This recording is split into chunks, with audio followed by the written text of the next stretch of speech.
Papua New Guinea is probably the most intriguing corner of our planet. A world within our world. A land whose people and wildlife have evolved in virtual isolation. The gateway to this cultural and ecological treasure store is Port Moresby, a modern city situated around a superb natural harbour. It's served by the new Jackson International Airport, linking Papua New Guinea with the rest of the world, with direct flights to Singapore, Tokyo, Brisbane and Cairns, among other international destinations. The design and architecture of the Parliament building showcases the unique style of the nation, modelled on the ancient House Tamboran and decorated by some of the country's leading artists.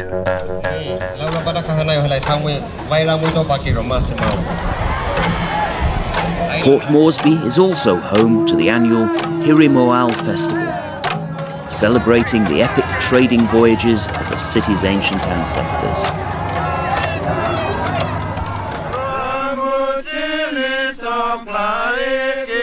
The climate of Papua New Guinea varies, depending on where you are.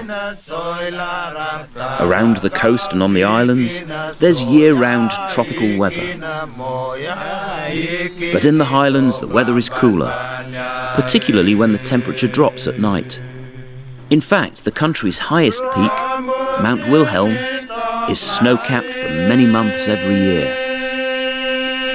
Away from the capital city, life revolves around the village. Tribal crafts, skills and traditions run deep and are the genuine basis of this unique way of life. Ancient ways survive as the normal day-to-day ways of living. There are more than 800 languages still in daily use in this astonishingly diverse country. It's a culture that's alive in the traditional celebrations of feasts, marriages, deaths, initiation rites, and compensation ceremonies.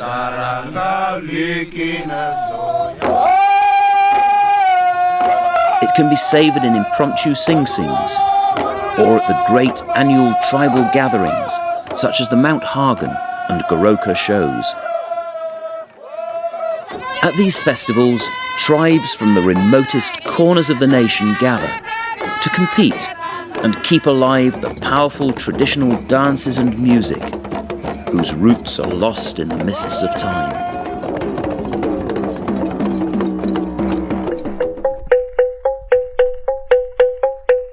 There's accommodation to suit every taste and budget. You can stay in modern hotels with every luxury. You can choose the natural beauty of a Highland lodge.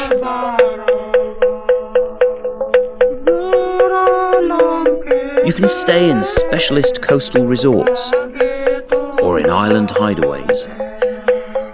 To taste the true flavour of a lifestyle that has changed little for hundreds of years, try a village stay.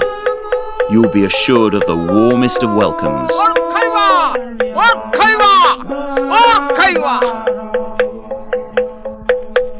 Coconut milk, fresh from the palm, is the traditional greeting drink. And your accommodation will be simple and clean.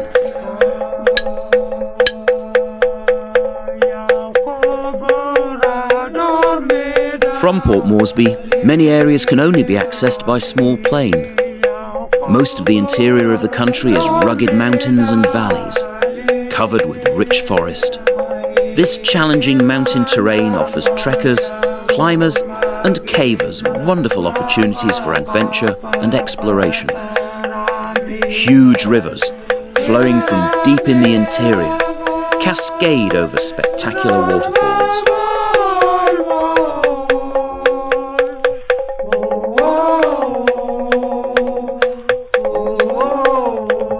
With much of the interior cloaked in pristine rainforest, nature seems to have run riot in the lush habitat for the rarest of butterflies.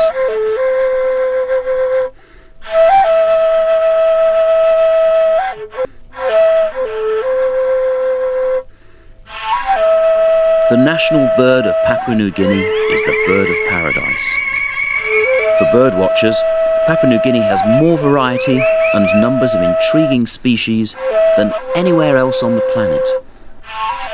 There are over 700 species of birds in the country.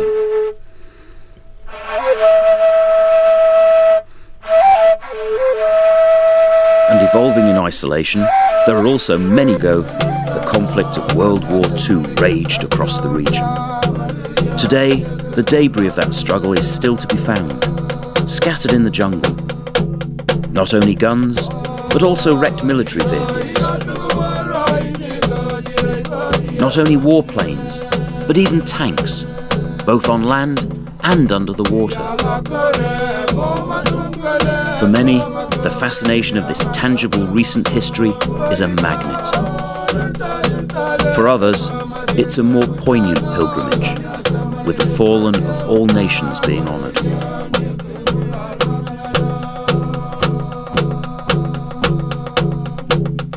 The volcano town of Rabaul has some of the war's most intriguing remains.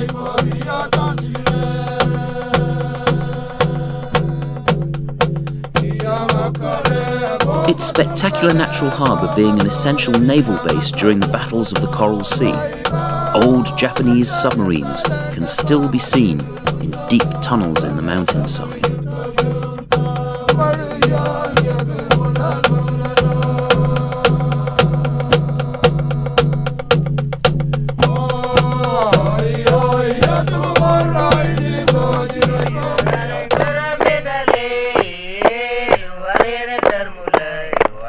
Local kids can never resist the call of a good wave, even if it is on a homemade wooden surfboard.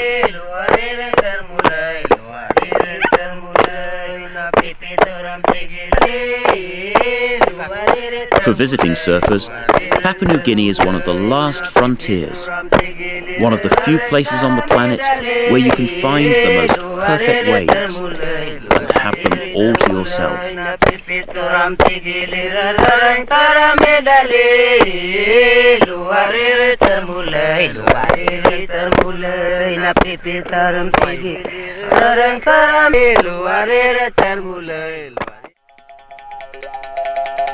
The Sepik River is one of the world's great waterways.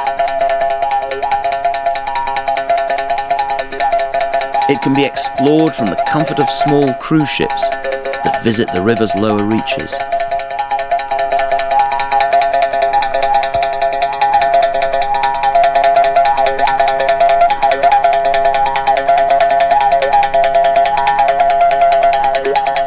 Or more intimately, travel the upper reaches of this mighty river from a motorised dugout canoe.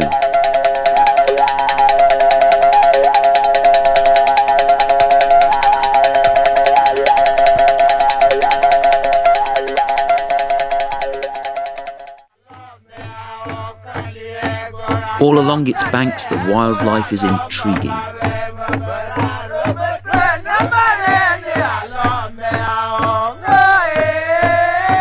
The river permeates every aspect of life. In a region without roads, it's the only highway, so the traditional boat builder's skill is a valued one, carving canoes from the solid trunks of trees.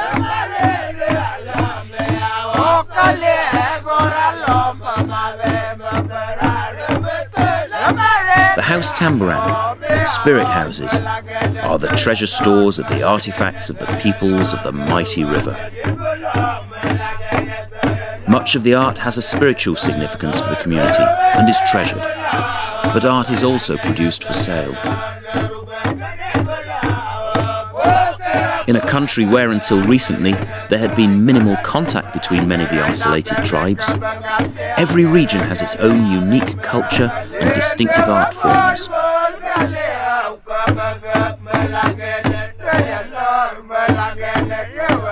Specialist stores will arrange the export of original artifacts to your home country. One tradition with its roots in the mists of time is the mudmen. To make themselves appear as spirits and demons, to terrify their rivals, The warriors of Asaro daubed their bodies with mud and created gruesome masks.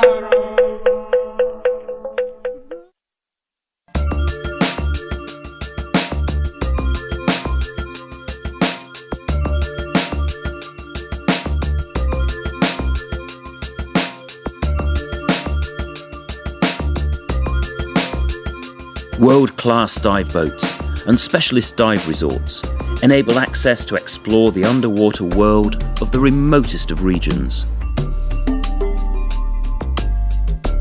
And divers worldwide agree that the jewel in the crown of Papua New Guinea is its diving. With over 600 islands scattered over 3 seas, the Coral Sea, Solomon Sea and Bismarck Sea, the underwater world of Papua New Guinea offers a mesmerising kaleidoscope of vibrant colour and intriguing creatures. Water temperatures are always comfortably warm, ranging between 25 and 29 degrees centigrade. This is the very epicentre of marine biodiversity.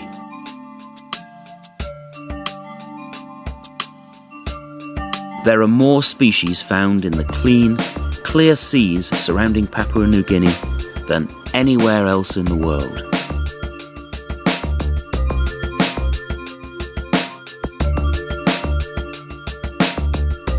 Papua New Guinea. Experience the difference. Now we go East Sepik Province and we travel up to Yangaroo in the East Sepik Province of Papua New Guinea. The girls you see are Yangaroo secondary school girls in their traditional attire dressings. These dresses expresses Yangaroo identity through costume, which is usually associated with Yangaroo geographic area, lifestyle, culture handed down by their ancestors from a period of time in history. It also indicates their social, marital and religious status. The sell money used for Sing Sing and Bilas. These traditional dress defined as the ensemble of garments, jewelry and accessories rooted in the cultural past of Yangaroo people that is worn by these group of people. Though slight changes over time in colour, form and material are acknowledged, the assemblage seems to be handed down unchanged from the past. This is Yangaroo.